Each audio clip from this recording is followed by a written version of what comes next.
Morning everyone.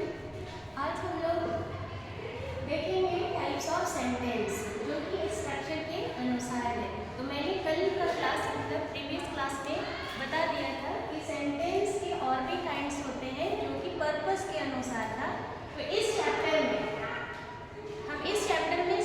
Types of sentence देखेंगे structure मतलब रचना या बनावट के अनुसार वाक्यों के प्रकार। तो फर्स्ट सेंटेंस है आपका इसमें सिंपल सेंटेंस है। सिंपल सेंटेंस का हिंदी अर्थ होता है सामान्य वाक्य या सरल वाक्य।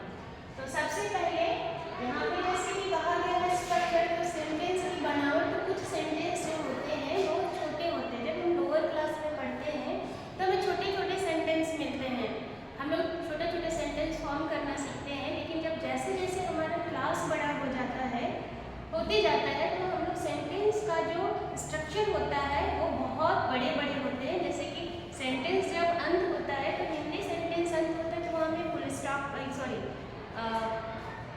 विराम चिन्ह के रूप में पूर्ण विराम मिलता है। और इंग्लिश में जब सेंटेंस का जब एंडिंग होता है तो हमें फुल स्टॉप मिलता है।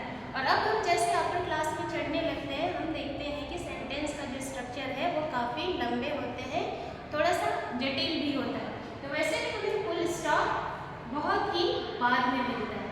तो इस तरह से सेंटेंस के ढांचे के अनुसार 4 में बांटा गया। उसमें से सिंपल सेंटेंस पहला है जिसको कि हम कहेंगे सरल वाक्य। तो देखिए यहाँ पे कह रहा है simple sentence has only one clause, it has no subordinate clause. क्या कहता है कि एक सरल वाक्य में केवल एक अकेला क्लाउज होता है, उसमें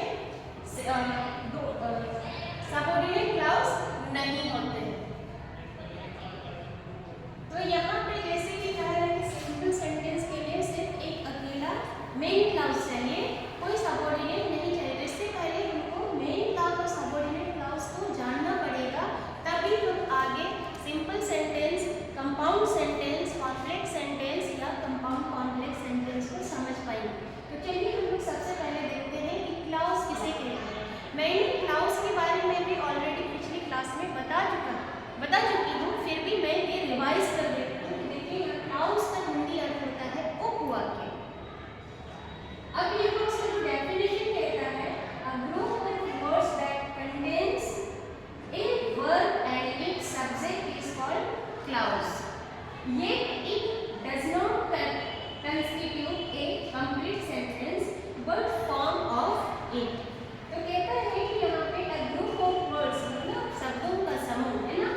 तो इस क्लाउज को कहते हैं कि यह एक शब्दों का समूह है जिसका अपना वर्ब होता है और अपना सब्जेक्ट होता है। तो क्लाउज होने के लिए क्या चाहिए, आपको एक सब्जेक्ट चाहिए और दूसरा एक वर्ब चाहिए जो क्लाउज कहलाता है। ये does not constitute A complete sentence. कहते हैं कि ये सेंटेंस ये कंप्लीट सेंटेंस नहीं होता है। मतलब यह एक सेंटेंस, जैसे कि एक सेंटेंस हम किसको कहते हैं, जैसे सेंटेंस का डेफिनेशन कहता है group of words that makes a complete sense is called sense. तो सेंटेंस जो होता है कि वो अपने आप में पूर्ण अर्थ देता है या बनाता है। लेकिन क्या कहते हैं कि यह पूरी तरह से सेंटेंस तो नहीं होता, लेकिन सेंटेंस का एक प्रारूप ही होता है और यह it is a part of sentence. क्या कहता है कि it is a part of sentence means यह एक सेंटेंस का ही भाग होता है। अब देखिए ये जो क्लाउज है, क्लाउज के दो काइंड्स होते हैं। पहला है मेन क्लाउज या इंडिपेंडेंट क्लाउज या प्रिंसिपल क्लाउज। मतलब क्लाउज दो है, main clause and subordinate clause. तो मेन क्लाउज को 3 नामों से पुकारा जाता है। कहीं पे ये मेन क्लाउज के रूप में दिखाई देता है, कहीं इंडिपेंडेंट क्लाउज के नाम में दिखाई देता है, कहीं पे ये प्रिंसिपल क्लाउज के नाम पर दिखाई देता है। मतलब क्वेश्चन में कभी लिखा हुआ रहेगा मेन, कभी रहेगा इंडिपेंडेंट, कभी रहेगा प्रिंसिपल। मतलब है कि एक ही चीज है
कहलाता है।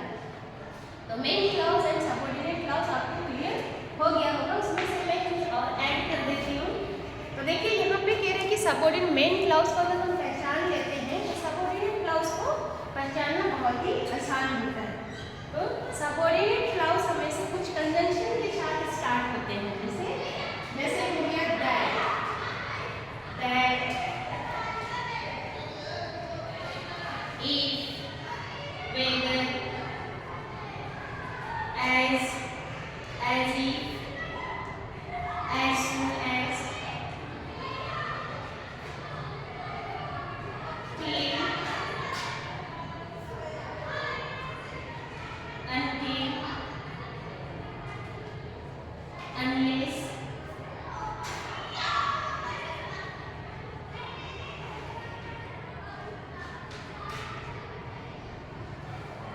और कुछ इंटेरोगेटिव से भी, जैसे कहते हैं it can also begin with interrogatives, मतलब कुछ जो होते हैं सबऑर्डिनेट क्लाउज कुछ इंटेरोगेटिव्स के साथ भी शुरू होते हैं। जैसे हो गया व्हाई, व्हाट, हु, whom,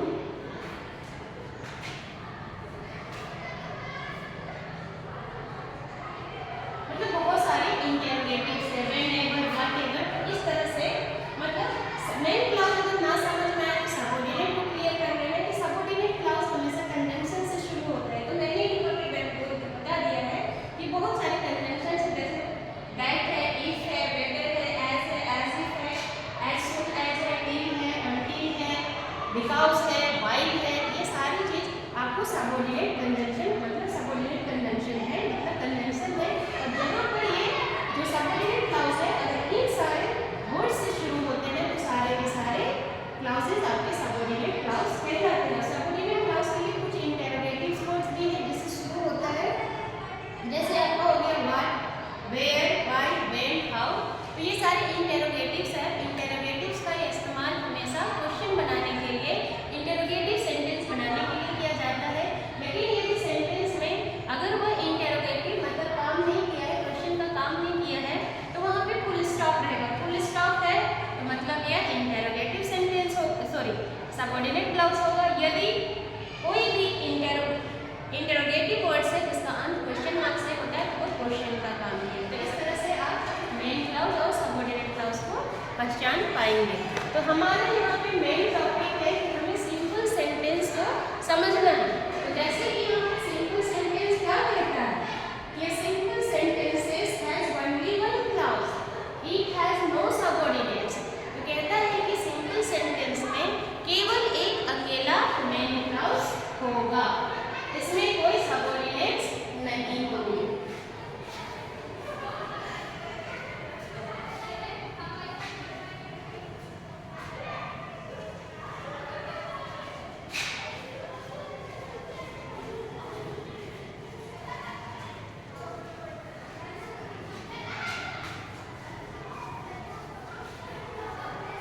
हमारे यहाँ मेन टॉपिक था सेंटेंस को समझना। मैंने ये बार-बार मैं रिपीट कर रही हूँ, सिंपल सेंटेंस को जानना है। तो सिंपल सेंटेंस में ये कह रहा है कि यहाँ सिर्फ एक अकेला क्लाउज होगा, जैसे कि एग्जांपल दिया है और कहता है कि यहाँ कोई भी सबऑर्डिनेट नहीं होगा। The table is very big, table बहुत बड़ा है ना, यह एक क्लाउज है। और यह इसको कह सकते हैं कि ये सिंपल सेंटेंस एक डिक्लेरेटिव सेंटेंस भी होता है जिसमें कोई सबऑर्डिनेट हमें दिखाई नहीं दे। दूसरा एग्जांपल कहता है the teacher told us a story, शिक्षक ने हमें कहानी बताई। ये सिंपल सेंटेंस का एग्जांपल। नेक्स्ट एग्जांपल है Vinod went to the headmaster, Vinod headmaster के पास गया। Vinod and Vijay plays games of chess, Vinod और विजय चेस का गेम खेला।